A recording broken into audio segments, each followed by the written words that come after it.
So, Exodus 14 verses 13 to 14, Moses answered the people, "Do not be afraid, stand firm and you will see the deliverance the Lord will bring you today. The Egyptians you see today you will never see again. The Lord will fight for you, you need only to be still." And really this is one of the most significant miracles in the history of God's people, and the reason why we know that is because there are countless references to the Red Sea parting throughout the Bible, in the Psalms, in the prophets, and so often when they refer to God's greatness, they refer to the amazing things God has done for His people. So often they are referencing the fact that that God parted the seas and that He completely drowned the Egyptian army, and that once for all they were saved and delivered from Egypt. And actually it struck me of late, we've been hearing and we've been singing a lot of revival songs, a lot of new songs coming out, and it's really quite interesting that a number of these songs are referencing the Red Sea parting as well. It's almost as if God is revealing something to songwriters in this generation, and the two things they're looking back to actually are the dry bones coming to life and the Red Sea parting. And again in songs we see this, in new songs we see these themes being repeated.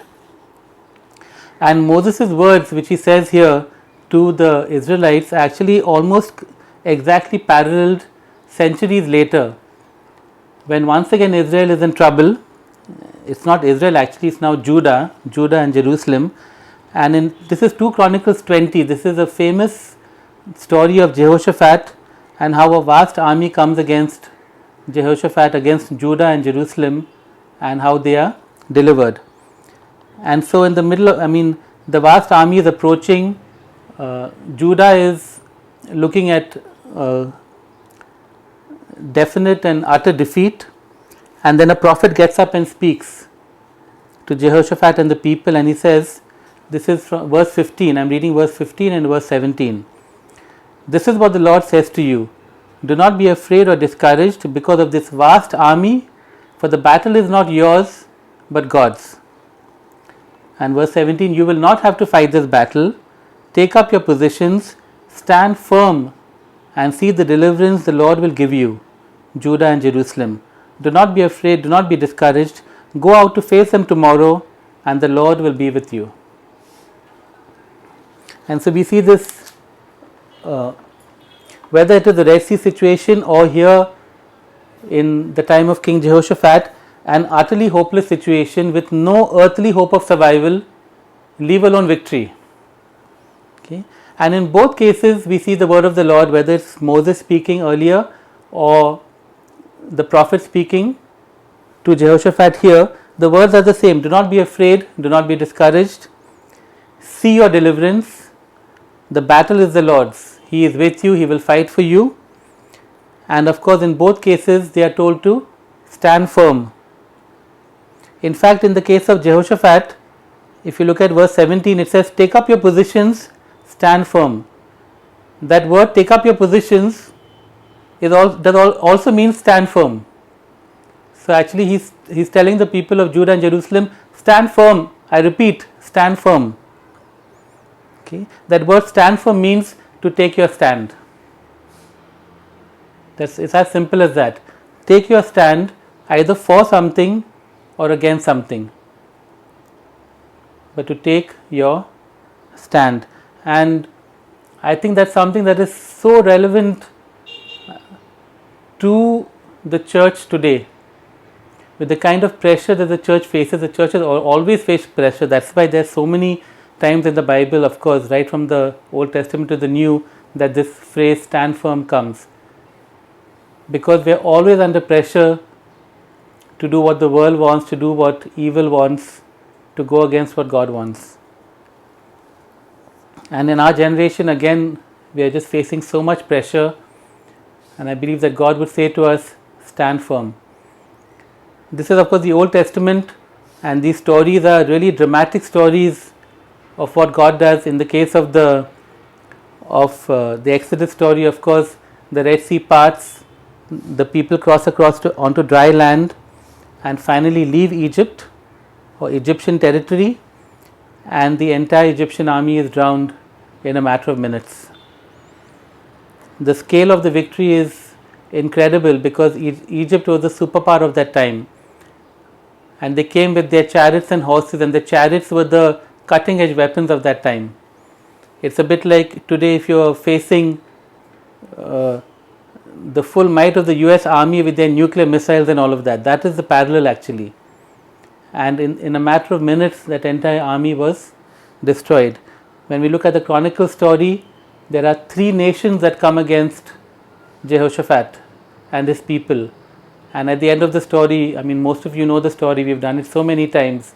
The armies turn on each other, completely destroy each other, and by the time Jehoshaphat and his people go there, all they do is collect the plunder for 3 full days. The armies are destroyed. So incredible miracles. But I want to look today at this word stand firm in the New Testament, and I believe 3 areas where God is telling us that He wants us to stand firm, to take our stand. And we look at 3 passages which give us 3 different areas. One is Luke 21, 16 to 19. This is Jesus talking to His disciples, and He tells them, "You will be betrayed even by parents, brothers and sisters, relatives and friends, and they will put some of you to death. Everyone will hate you because of me, but not a hair of your head will perish. Stand firm and you will win life." So this first area of pressure is from those who are around us, even those who are closest to us. In the parallel passages in Matthew and Mark, He even says that your children will put parents to death and things like that.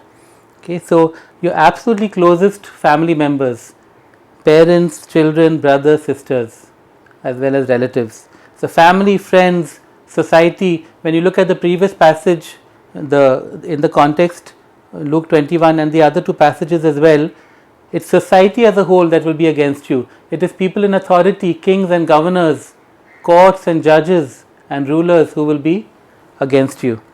And so all this pressure, what is this pressure? The pressure is to conform. The pressure is to compromise.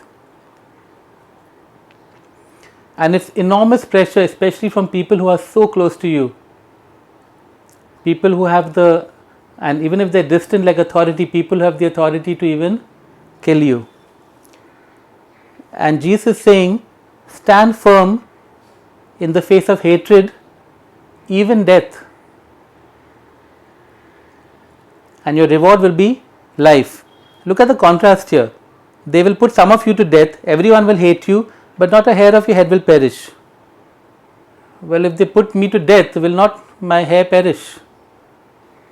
And of course the contrast is there, because being put to death is not really dying. Your reward is life. Stand firm and you will win life. Actually the literal translation is, you will save your soul. And this is a second meaning of that word stand firm. It means to endure, to bear under. You see this pressure, this load, to bear under that load. The thing is, will we stand firm or will we bow down?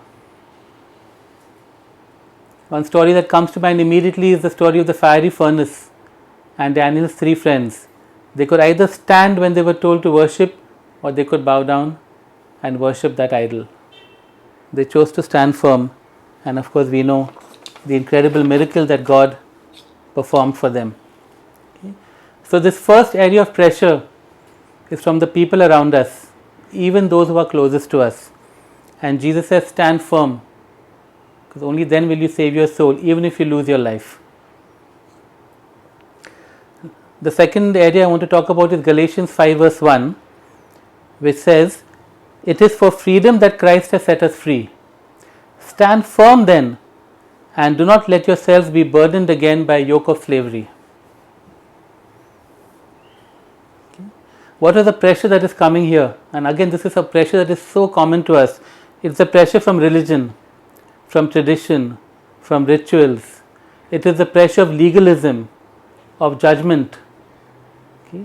And you know, where often when people who are around us, like family, friends, relatives, society, they don't know Jesus maybe, or they don't know him the way that we know him, and so that kind of pressure. This is pressure that comes from those who do know him, from those in religious authority, from those in positions of religious influence over us, from our own spiritual past. This is how it's done, this is not how it's done. God doesn't work that way. It is a pressure to stay in the law, to stay in works, to stay in guilt and shame. And it's so tragic because, as Paul says, that Christ set you free for freedom. I mean, it's so logical, no? It is for freedom that Christ set you free. Why would you go back into slavery? And yet those who are like us in the sense of we share the same faith, it becomes so easy, that pressure to go back into the old wineskin, to go back into the old ways, to even stay in shame and guilt. We see that about Paul. Why did Paul have to say, I know that I am free? Because there would have been people in his circle who would have been trying to condemn him because of his past as a Pharisee, as a killer of Christians. And Paul is saying that no, you've got to stand firm against these things and stand firm in the grace that you have received from Jesus. The law, the works, guilt, shame, all of that is there, but you've received grace. And he is encouraging the Galatians that stand firm in the grace that you have received, that your reward is freedom. Okay, there's law, there's grace, there's works, there's grace, there's faith. And he's saying stand firm in your grace. It's so easy to succumb to this pressure because it comes in spiritual sounding words. It comes in religious and theological sounding words. But the result is slavery. And Paul is saying stand firm so that you will remain in freedom. That's the second kind of pressure that we have. And the third pressure that I want to talk about, we see in 1 Peter 5 verses 8 to 9, where Peter writes, be alert and of sober mind. Your enemy, the devil, prowls around like a roaring lion looking for someone to devour. Resist him, standing firm in the faith. Or stand firm in the faith and resist him. Of course, this is the ultimate pressure, the devil and his forces of evil, and often that is behind even the other pressures that come upon us. Okay, so we have the devil like a roaring lion prowling around. What is that picture? He's prowling around the fence that we have. He's prowling around the walls that we make, and he's pushing against them. He's testing them. He's putting pressure.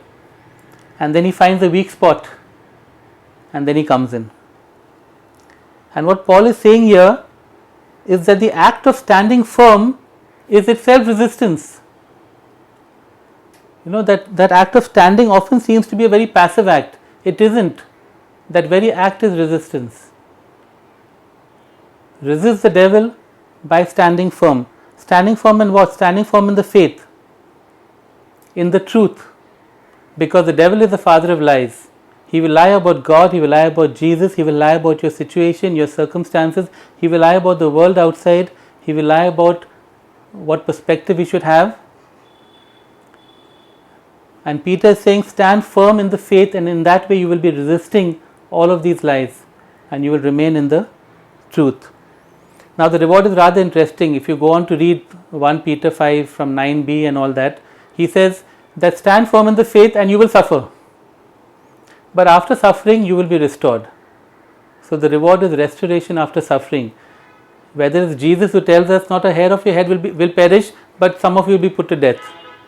Or Peter saying that there's going to be suffering if you stand firm and resist the devil, but there will be restoration. God is not promising that everything will be hunky-dory, but He is saying you will be in the right place if you stand firm. The alternative is to conform, to compromise, to slip back into legalism and judgmentalism. It is to succumb to the devil.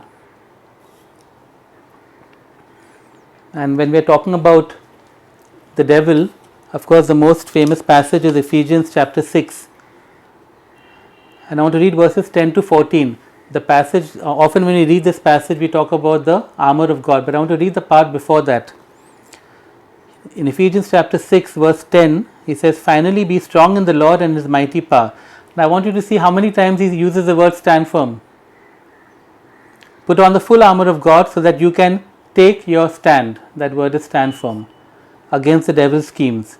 For our struggle is not against flesh and blood, but against the rulers, against the authorities, against the powers of this dark world, and against the spiritual forces of evil in the heavenly realms. Therefore, put on the full armor of God so that when the day of evil comes, you may be able to stand your ground, stand firm. And after you have done everything to stand firm, and finally stand firm then and put on the full armor of God. In 5 verses, 4 times Paul tells us to stand firm. Okay. In this passage he is telling us who the enemy is, the devil's schemes, the powers of darkness, spiritual forces of evil. He is telling us how we are going to have the victory, that is the strength and mighty power of the Lord, not our strength. But what is he telling us to do? 4 times, stand firm. Take your stand. We take your stand against the devil's schemes, take your stand for what God is standing for, take your stand with his full armor of God. Okay. And his point is, when everything is done, when the dust settles, you will still be standing firm. You will still have taken your stand, even if you have died, even if they've killed you, even if you are suffering. Okay. And this is the point here. Our offensive position is standing firm. It's not something defensive. And I know that in the past, I've said that, and we always read that the armor is all defensive except for the sword of the Spirit. Okay. But it isn't really. That all the defensive armor is in order for us to stand firm, because that is the act of warfare. That is our offensive position. That is what resists the devil. When you are being buffeted by pressure from all sides, standing firm is not a passive act. It's an incredibly active and aggressive act. And that's what we are called to do. That is the act of warfare happening here. You see, our goal is not survival. Our goal is victory. When the Red Sea parted, they could have just crossed over and been saved from the Egyptians. They were not saved from the Egyptians. The Egyptians were destroyed. When the vast army, 3 vast armies came against Jehoshaphat, God could have caused them to scatter in confusion. No, there was a complete and utter victory over all 3 armies. They were all completely destroyed. God is speaking of victory, He is not speaking of survival, and so often we seem to move into survival mode. And when you don't stand firm, when you bow down to the image, when you give in to the pressure around you, you think you are surviving, you are not even surviving. So there is no surviving. You are either defeated or you are victorious. And God is saying, you will see my deliverance. You will see victory because of the mighty power of the Lord. His word will go forth with power. Our prayers will bring heaven down while we stand firm. If we are not standing firm, we have no words to speak. We have no prayers to pray. What will we be praying? God, please save us. God, please save us. And actually, if you surrender to the pressure around you, you don't even have to pray, because you're already saved. You're not in trouble anymore.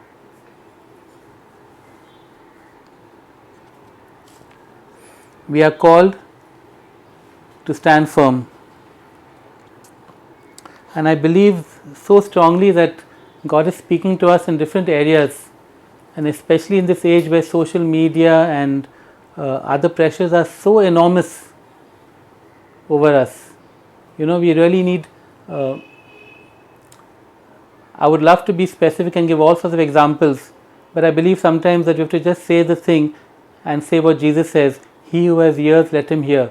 Let the Holy Spirit speak to you in your circumstances, in your situations. Let Him convict you and me of the areas in which we do not stand firm, where we give in to the pressure. And God wants us to lead victorious lives. There's a victorious God who is over us.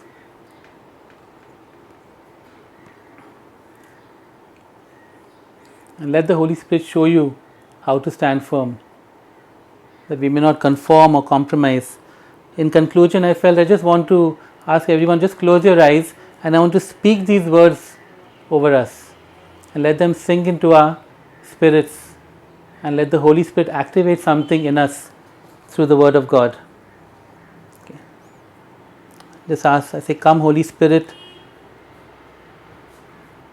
let your Word do a work in us right now. This is the word of the Lord. Stand firm and see the deliverance the Lord will give you. Stand firm and do not let yourselves be burdened again by a yoke of slavery. Stand firm in the faith. Stand firm against the devil's schemes. Stand firm in the day of evil. Stand firm and win life. The Lord will fight for you. You need only to be still. In Jesus' name. Amen.